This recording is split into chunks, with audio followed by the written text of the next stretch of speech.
Hi viewers, welcome to mass premium channel. இப்போது என்ன பார்க்க போகிறோன்னா 10th எக்ஸாம் டைம் டேபிள் வந்துருச்சு. இப்போ திடீர்னு அந்த டைம் டேபிள் ரிலீஸ் பண்ணியிருக்காங்க. நேற்று அஃபிஷியலாக நம்ம கல்வித்துறை அமைச்சர் செங்கோட்டையன் சார் ரிலீஸ் பண்ணாங்க டைம் டேபிளை. இப்போது என்னன்னா 10ஆம் வகுப்பு மாணவியின் தாய் ஒருத்தவங்க நம்ம சிஎம் முதல்வருக்கு ஒரு கடிதம் எழுதியிருக்காங்க. ஒரு திறந்த மடல் வெளிப்படையாக ஃப்ராங்காக பேசியிருக்காங்க.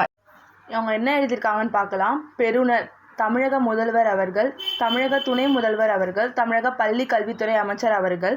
அனுப்புனர் 10ஆம் வகுப்பு மாணவியின் தாய். பொருள்: கொஞ்சம் எங்கள் மனவலியை புரிந்து கொள்ளுங்கள் அப்படின்னு எல்லாருக்கும் எல்லா தாயின் மனவலியை இவங்க ஒருத்தர் சொல்லியிருக்காங்க. நம்ம தமிழக முதல்வர் அவர்களுக்கு கடிதம் எழுதியிருக்காங்க. என்ன சொல்ல வராங்கன்னா, புதிய பாடத்திட்டம் ஆங்கிலம் முதல் தாள் 2ஆம் தாள் என்று தனித்தனியாய் கிடையாது. ஒரே பரீட்சையாய் 100 மதிப்பெண்ணிற்கு இருக்கும். ஏன்னா ஃபஸ்ட் பேப்பர் செகண்ட் பேப்பர் நம்ம எழுதுவோம். இங்கிலீஷ் தமிழ் இந்த வருஷம் ரெண்டுமே கேன்சல் பண்ணிவிட்டு ஒரே பேப்பர் ஃபஸ்ட் பேப்பர் மட்டும், அதுவும் 100 மார்க்ஸ்க்கு எழுதுகிறாங்க. இது ஒரு அவங்களுக்கு ஒரு எக்ஸ்பீரியன்ஸாக இருக்கும். அது மட்டும் இல்லாமல் ஸ்பெஷல் கிளாஸஸ் கிடையாது, கூடுதல் வகுப்பு வைக்கக்கூடாது அப்படின்னு ஒரு கட்டளை இருக்குது. ஸோ அதனால் ஸ்பெஷல் கிளாஸஸும் வைக்கலை. அது மட்டும் இல்லாமல் கேள்வித்தாள் குறித்து தெளிவற்ற அறிக்கைகள் எதுவும் சொல்லலை. எப்படி ப்ளூ பிரிண்ட் என்ன எதுவுமே சொல்லலை. அது ஒன்று. இன்னொன்று, எந்த விதத்திலும் புரிந்து கொள்ள முடியாத வரலாறு பாட புத்தக சொற்கள். இந்த வருஷம் 10th portion new pattern, new portion, new syllabus எல்லாமே புதுசு.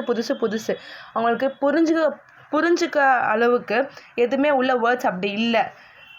டக்குன்னு புரிஞ்சுக்க முடியாது. அவங்களால ரொம்ப டஃப்பாக இருக்குது, டிஃபிகல்ட்டாக இருக்குது இந்த சிலபஸ்ன்னு சொல்லியிருக்காங்க. இப்படி வருடம் முழுவதும் மாணவர்களுக்கும் ஆசிரியர்களுக்கும் பெற்றோர்களுக்கும் நீங்கள் கொடுத்த குழப்பமும் மன உளைச்சலும் அளவே கிடையாது. இந்த வருஷம் ஃபுல்லாக பெற்றோர்கள், ஆசிரியர்கள், மாணவர்கள் 3 பேருக்கும் நீங்கள் கொடுத்த மன உளைச்சல் அளவே கிடையாதுன்னு சொல்லியிருக்காங்க. மன உளைச்சலிற்கும் அளவே கிடையாது. இருந்தாலும் நாங்கள் எல்லாவற்றையும் மௌனமாக ஏற்றுக்கொண்டோம். காரணம், எங்கள் பிள்ளையின் 10ஆம் வகுப்பு தேர்வு மட்டுமே எங்கள் கவனமாக இருந்தது. இந்த மாதிரி அவங்க மன உளைச்சலையும் பசங்களோட மன உளைச்சலையும் கஷ்டத்தையும் ஃபுல் மடல்லையும் எழுதியிருக்காங்க.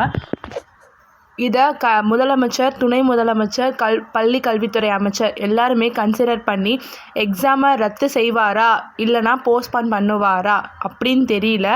எல்லாருமே இந்த தேர்வு அட்டவணைக்கு எதிர்ப்பு தெரிவிச்சிருக்காங்க. ஜூன் முதல் நாள் ஸ்டார்ட் ஆகிற 10th பப்ளிக் எக்ஸாமுக்கு எல்லாருமே எதிர்ப்பு தெரிவிச்சிருக்காங்க.